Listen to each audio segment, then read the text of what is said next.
So, my name is John Cottone. I'm a psychologist in private practice. I've also been a researcher in psychiatry, neuroscience, psychology, and related fields, which is where I get my background in statistics and science and such. And the name of our talk today is Z-Score, how a tool in psychology can help us compare apples to oranges in baseball. And first of all, Jason and I would like to thank Bill Simons and Jim Gates and the Hall of Fame for the opportunity to speak here today. As you can imagine, it's quite an honor for us to present on such hallowed grounds, and we hope that our presentation lives up to the standard of excellence that this institution is associated with. Now, if there's a sport in which the statistics of the game are as revered as the game itself, it would certainly be baseball.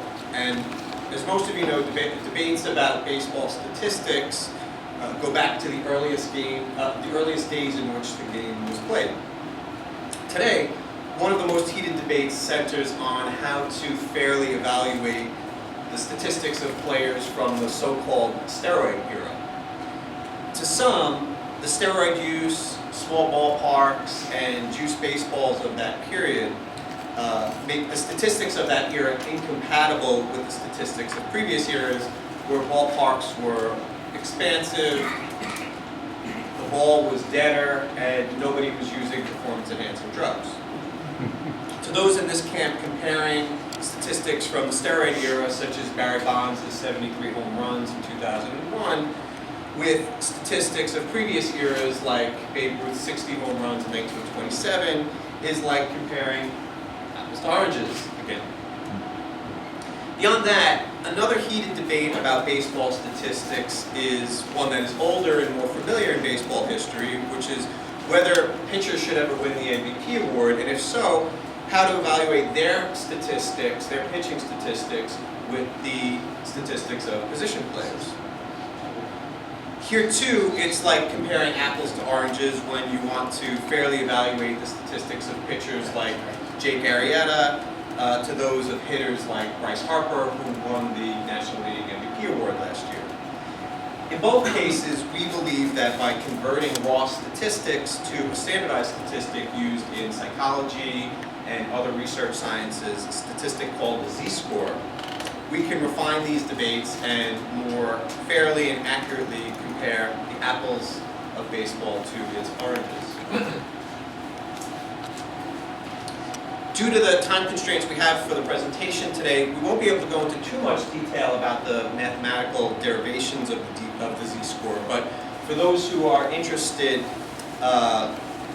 you can find more detail in our book, which is available on Amazon, and we have some flyers with more information on that. Z-score, how a statistic used in psychology will revolutionize baseball. And obviously, we'll be happy to answer anybody's question that you may have. We have some additional slides in the appendix of our talk that may address some of those questions as well if we have more time. So, if I was to break down to simplest terms what a Z-score actually is, I would say that it is the statistical equivalent of the gold standard or the gold exchange standard, which was once used for currency exchanges. Back in past centuries, when there was a need to compare two currencies that had different values, their values were converted to their worth in gold, and then a fair exchange rate would be able to be established between the two currencies. With Z-scores, it's a similar process. Any variable or measure can be converted to Z-scores, whether it's height, weight, IQ, batting average, ERA, home runs, the price of tea in China, whatever it may be. And when they're converted to Z-scores, they can then be compared directly to each other. Now, what's unique about Z-scores is that they inherently account for the performance of all other individuals in the same comparison group.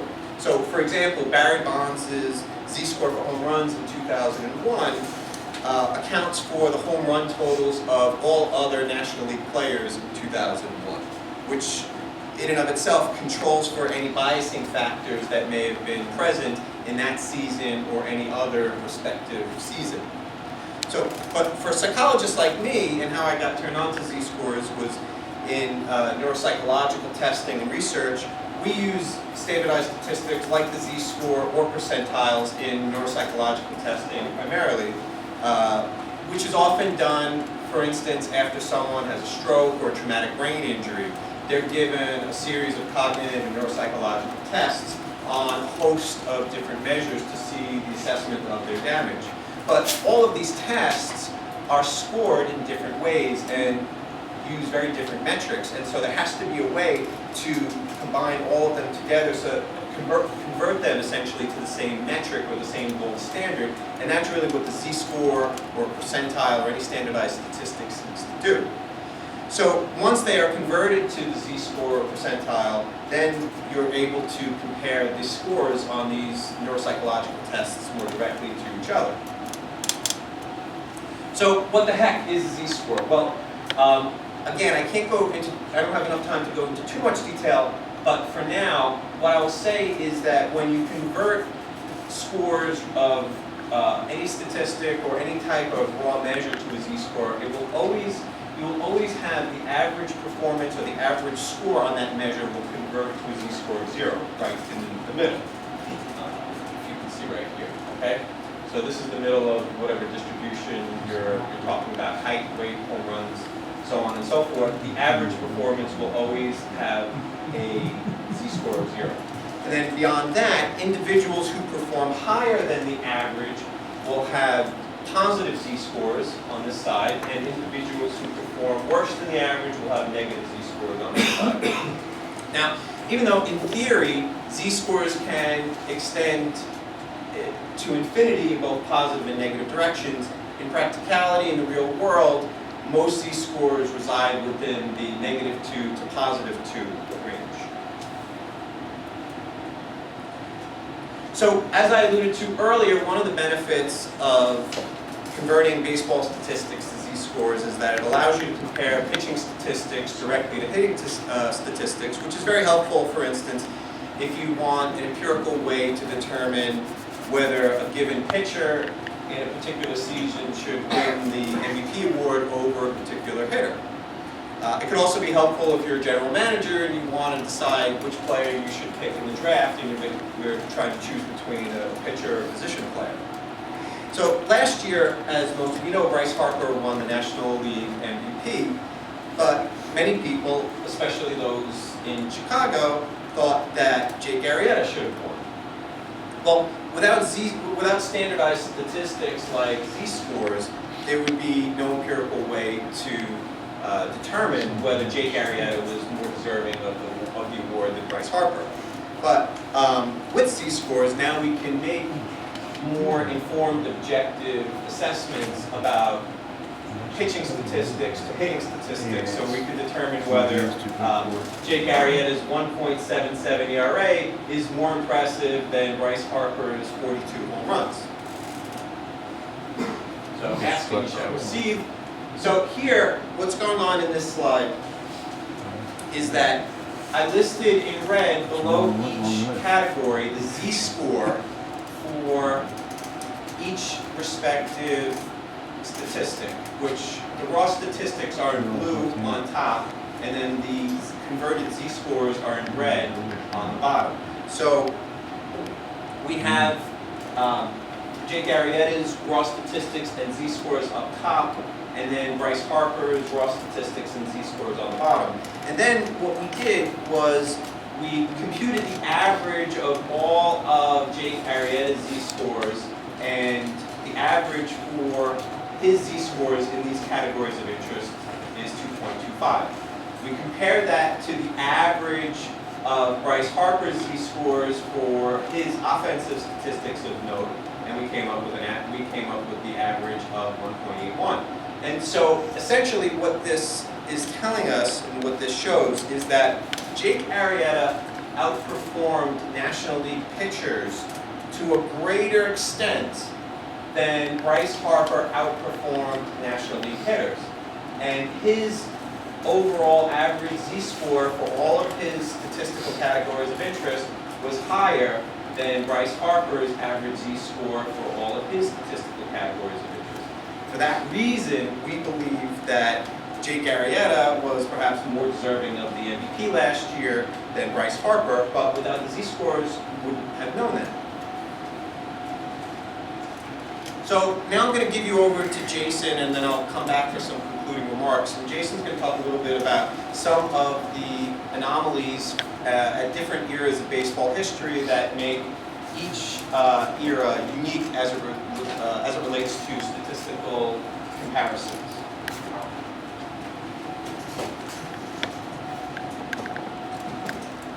All right, thank you, John.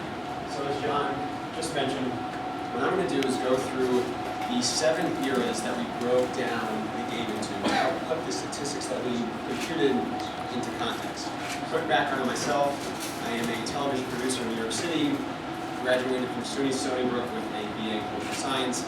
I'm a longtime Mets fan and an avid caller to the WFAN in New York City. So we're going to start with the pre-modern era, 1876. We could really date it back to 1869, when the Cincinnati Red Stockings first came into being. They were Major League Baseball's first pay-per-play organization. But for all intents and purposes, 1876, the birth of the National League and universal rules governing a number of ball clubs. So from the 1870s through the part of the 1880s, we saw 2-man pitcher rotations as being fairly common. An anomaly that exists in this era because of this, we see in 1884, Charlie Radburn had 59 wins with the Providence Rays of the National League. It's a figure that's unfathomable in today's game, 30 max. And we saw those numbers in the 60s and 70s. You don't see that anymore. Yet, among the top 20 pitching Z-scores that we computed, Radburn's 59 wins were not in there. And that's because smaller rotations were very common during this time period. So a number of pitchers were racking up victories in the 30, 40, 50 win category. High win totals were extremely common. Radburn, in fact, had 70-plus starts that season alone, and also in 1884, 8 pitchers won at least 30 games. So, yes, the 59 is an impressive number as far as the raw value is concerned, but not that much above the fray.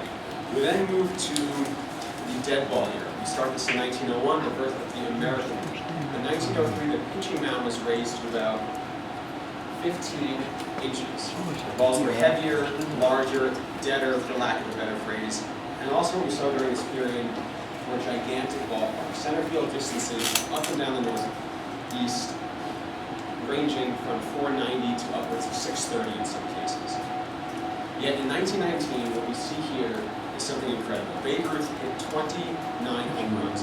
Again, a raw value that compared to today's game is not that impressive, but you have to realize this was 10 times the league average. The league average is about 3.5. Ruth's 29 are even more impressive, believe it or not, because of this, than the 60 home runs he hit 8 years later, because those came during a time of greater offense, and what's called the home run era, and I'll get to that in a bit. And you also got to realize that Ruth's 29 came when the average mound height was higher than it had been previously. There's another main caveat to Ruth's 1919 total I'm going to come back to in a little bit, but for all intents and purposes, we're going to move now to the home run era. Baseball's heyday, as I like to call it. The spitball was banned early in this period. In 1947, with the influx of black and Latino players, Jackie and Larry Doby, and these Goliath stadiums, the Huntington Avenue grounds in Boston, Hilltop Park in the New York City boroughs, West Side grounds in Chicago, all started to be phased out and gradually became things. By no means did bandboxes exist like we see today in Philadelphia, for example. Smaller ballparks began to become more of the norm. We did come across a number of anomalies here that I can go over in the Q&A session if you're interested, but for all intents and purposes, we're going to move now to the expansion era. Oh yes, sorry guys. Yes, home run era, as I mentioned, Jackie, Larry Doby, Ted Williams. We saw a number of players who actually lost a good time of their playing careers to service in World War II and Korea. So the expansion era, 1961 to 1975. In 61, we saw the emergence of a number of teams, the LA Angels, the Mets, the Houston Colt 45s, who lived between the Astros, San Diego, KC, etc. We also saw during this period the emergence of the pitcher, not as a player, but as an artist. Sandy Koufax, Bob Gibson, Tom Seaver, Juan Marichal. As a result, after the year of the pitcher, 1968, in 1969, Major League Baseball knew they had to do something to help the offense out. So the rules were changed to boost offense amid the rise of these amazing elite pitchers. The mound was lowered to 10 inches, except notoriously at Dodger Stadium, where it still remains high to this day. And the strike zone was also made significantly smaller. Yet despite these amazing pitching performances, what we saw here was fascinating. In 1968, Denny McLain of the Detroit Tigers had 31 wins, Bob Gibson of the St. Louis Cardinals had 22. Believe it or not, both of these pitchers had Z-scores that were higher than Charlie Radburn's 59 back in the 1880s. That's because two-man rotations were very common in the 1880s, and a number of pitchers, as I mentioned, were racking up large win totals. The 31 and 22 that these two put together were far above the league average. In fact, Gibson's ERA in 1968 was 1.12. The league average was 2.86. That's almost 2.5 times higher. Denny McLain's 31 wins, that was more than 2 times higher than, more than 2% higher, 2 times? 2 times higher, I apologize, than the league average of around 14. So these two pitchers, above and beyond, both won the MVP and Cy Young in both leagues. That's the first and only time that's happened across Major League Baseball's history. Moved to the free agency year in 1976 to 1985. Players at this point feeling that they can play for the highest bidder. They're not bound to a certain team based on their contract. Overall, we see the rise of relievers used more frequently. Relief specialists, setup men, Muscasa, trolley fingers, and starters tended to be pulled more early in ball games. Moving on along here, we approach the steroid era, 1986. We started this arguably arbitrarily. That's Jose Canseco's first year in the major leagues. In 1995, the owners want offense. There's a strike, and they're sort of turning a blind eye to a rampant drug use. So as a result, home run RBI totals are exploding throughout both leagues. So what we see on the pitching side is fascinating. Randy Johnson and Pedro Martinez, model examples. They were among only a few pitchers from this era to be listed in our top 20 pitching Z-scores list. Pedro in 1999 had 313 strikeouts. Randy Johnson in 2001, 372 strikeouts. An amazing number of Ks to rack up when players like Barry Bonds and Big Mac and Sammy Sosa were crushing the ball all over the yard. We also want to include Greg Maddux in this discussion because in 1995 he had a whip of .81. Pedro Martinez territory, as we like to call it. And the post-steroid era, or lack thereof, depending on how you want to look at it, 2008 to the present, we start that because Mitchell report comes out in 2007, really shedding a black, ominous cloud over the game. Continuing that to today, stricter drug testing, honestly, but half-hearted in our professional opinion. And we do see the rise of the pitcher again, and the rate of no-hitters absolutely skyrocketing. So it is similar in a way to the era of the pitcher that we saw in the 1960s. But I want to go back for a second to the home run era, because what we have here is very interesting. So I actually want to pose a question to the audience. Of these three ball players in these three individual years, which single season home run record is the greatest? In 1927. Close. But believe it or not, it's actually Ruth in 1919. While Babe Ruth's 1927 total of 60 got a Z-score of 4.71, his 5.7 Z-score in 1919 was the highest Z-score we calculated in any baseball statistic for the purpose of this project. And that's because, as I mentioned, Ruth's 1919 total came during the dead ball era. Granted, it was towards the end of the dead ball era, but still, 10 times the league average. Ruth in 1927, 60 home runs, an extremely impressive feat, but we have to remember that this came during a period when a number of players were starting to hit home runs because those large ballparks were becoming phased out. Maris in 61, also during the home run era, and Bonds during 2001, 73, a mark that may never be repeated ever again. He had only a Z-score of 3.42, and that's because he was hitting during a period when everyone and their mother was hitting home runs. It was only only around 3 times the league average, the 73, compared to 10 times the league average that Ruth had. So the raw value is significantly less for Ruth. The z-score blows out of the water. And again, we look at a number of caveats. The pitcher's mound was higher during the dead ball era. Balls were deader. So Ruth's statistics are truly. And lastly, before I send it over back to John, if we translated Babe Ruth's 5.7 z-score in 1919 to Bond in 2001, Barry's hitting 107 home runs. You and I both know there's no human way that's possible. Babe Ruth's 1919 z-score is the single most impressive that we calculated for this project. So, as this presentation rounds third and heads for home, I'll send it over to you. Thanks,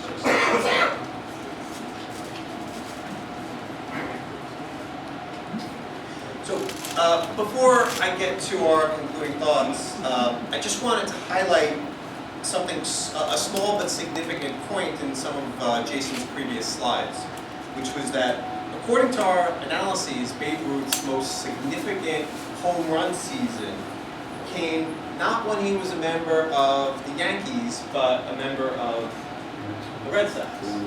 And that gives me joy, not just because I'm a Red Sox fan, but because I think and I hope that this could help to start to correct the record on Babe Ruth a little bit, because for most of us, when we think about Babe Ruth with the Red Sox, we think about him as a great pitcher. But from here, we can see that his offensive production, at least in 1919, was something that was extraordinary.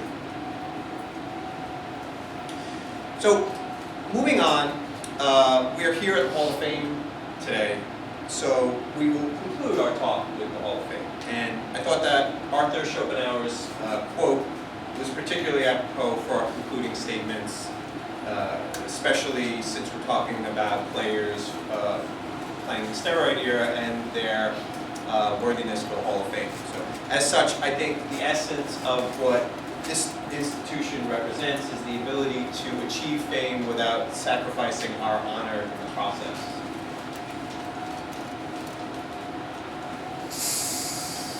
So when trying to determine how to use z-scores to evaluate players for the Hall of Fame, particularly those of the steroid era, we looked at other areas of life where excellence is rewarded. And one organization that stood out to us was Mensa, the Society for People with High IQ. Now, to get into Mensa, an individual must have an IQ that converts to a z-score of 2.0 or higher on a standardized IQ test. So we looked at this and we thought, well, maybe that would be a good standard to use to evaluate baseball players for the Hall of Fame, particularly baseball players in the steroid era. As such, we propose in our book that in order to control for the artificially inflated offensive statistics of the steroid era, a Hall of Fame caliber performance could be one in which a z-score of 2.0 or higher is achieved by a player for an important statistical category in a particular season. And perhaps over the course of a career, a player could be considered worthy of the Hall of Fame after at least 7 seasons in which they've achieved a z-score of 2.0 or higher in an important statistical category. Now, at present, there's really no hard and fast rule about what makes a player worthy of the Hall of Fame, but informally and officially, you'll hear people talk about having 5 to 10 seasons of greatness, and so we just sort of looked at 7 seasons between the 5 and 10 as being, a fair and appropriate gauge of that. So, as such, we believe that using z-scores instead of raw scores to evaluate statistics, especially for players in the steroid era, for their worthiness of the Hall of Fame is perhaps the best compromise for making objective and fair decisions about these players and whether or not they're deserving of the Hall of Fame. With that, I would like to thank you very much for your time and attention, and obviously for the opportunity to speak here today. And we're happy to take any questions that you may have, and I have flyers here for anybody who's interested in either the book or some notes that we talked about in our presentation today. So thank you very much.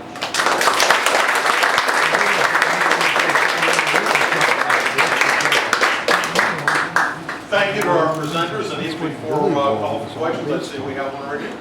How does, if you've looked at it, your Z-score assignments compare to a statistic like war? I mean, that's what war's supposed to do, right? Is Exactly. put everybody on the same scale and figure out what their value is.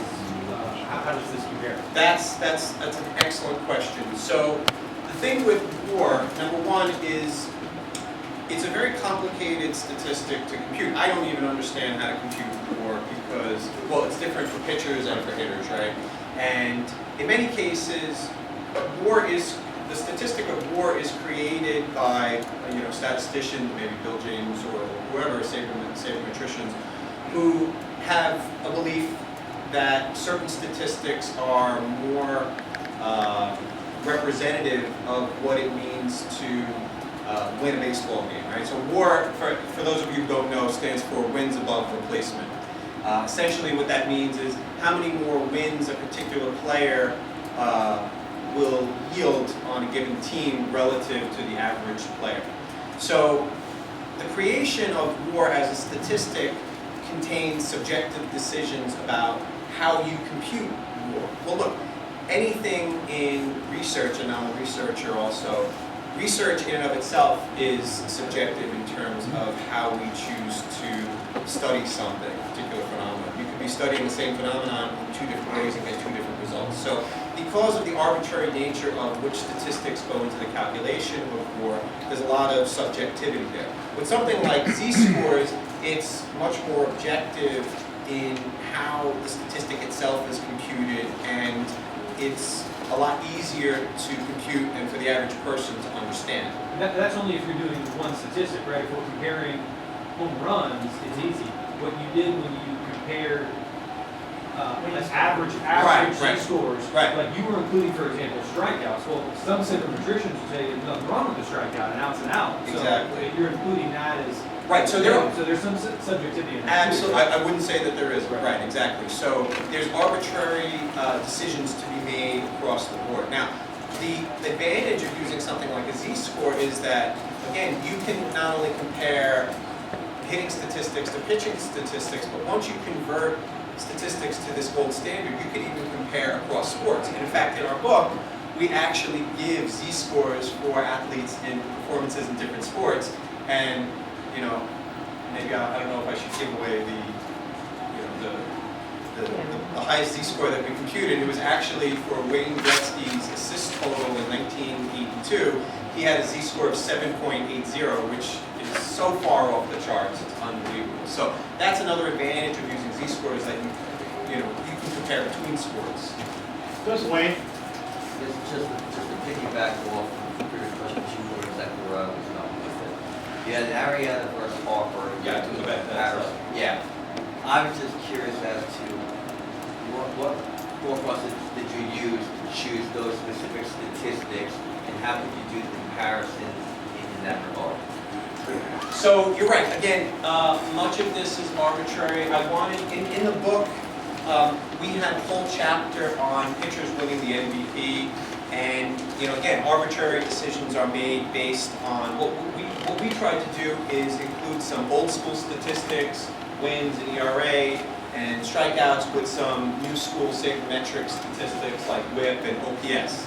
So again, these are arbitrary decisions. Somebody else might come up with a different collection of statistics and come up with different average Z-scores. But Jason and I are both baseball fans. We followed the game for a while. When discussions come up about who's better, these are the statistics that are generally used. But yes, you're right. There are arbitrary decisions. No, I think you're onto something, because I think you gravitate towards that one number that kind of encompasses a lot of things. I was just curious as to how you arrived at. Yes, It's very arbitrary. exactly. You're right. Richard? As you bring up the statistics, Babe Ruth's 1919 seasons, Z-score is plus 5.7. That translates into one chance out of about 5,000, using a Z-score of 1 as one standard deviation, correct? It's less than 1 part, it's somewhere between 1 part in 10,000 and 1 part in about 4,000. But somewhere in there. Then you bring Gretzky's Z-score of of 7.4. We're talking about something over a period of 200,000 years. Doesn't there need to be some adjustment when you start to get out to those extremes before you can really say that is the Z-score out there? Because that just doesn't seem So you're saying that they are too far, I think the numbers, they are I think outliers? those numbers are too far out. Well, essentially, you know, if we were talking about percentiles, because percentiles aren't exactly compatible with z-scores, and there are certain assumptions in terms of normality and the same assumptions that you would use for any inferential statistical analysis. But because we're talking about z-scores and not percentiles, essentially what we're talking about is, yes, how many standard deviations above and below the mean. So it's a much more rudimentary comparison, but yes, to some extent you're right. If we might, I want to obviously bring Taylor into the discussion, and we also want to bring defense into the discussion. And so this would seem to be an ideal time. What are your thoughts in terms of the applicability of the changes in gloves in terms of z-score? Wow, you really throwing out good. I will, as I was saying, I just think that this could change a player's performance ability, which I guess I can translate into some change in their statistics as a whole, which then you could see some changes in Z-score values. I just think that this doesn't have anything almost but positives. Like, you know, I can only see scores going up if you're going to increase performance time. So that's how I guess I would see it being able to translate. So I can answer that. So, first time I came to Hall of Fame, and that Spencer during right there, he showed that old baseball glove, the pre-1950 baseball glove, and said that he often showed that the VIP visitors, like MVP players that come to the Hall of Fame, and said, imagine trying to stop line drive with this, you know, this cartoony, awkward glove that they made pre-1950. And he said that's the main reason why you can safely guess that no one's going to hit over 400 batting average in today's game, is because before you basically had to get in front of the ball, use two hands, and cup that ball to be able to catch it, throw them out at first base. Now, with the advancement in the technology of the gloves, people can dive to the left, dive to the right, stop a line, green grounder, throw them out at first. And that's the main reason that no one's going to get over 400 now, is because the advancement in the technology of the glove, the range is just hugely increased because of that technology. And that was basically that 1957 where they had the A2000 and that development and the evolution of the glove. Since then, a lot of people say there really hasn't been a breakthrough moment in the evolution of the glove, although some people, and myself included, say like the change to synthetics and some of the advancement of the technology material is going to be a sort of breakthrough in big development of this. Sure is also a glove question. How does the cost compare with the TLC gloves, say, with all the other gloves?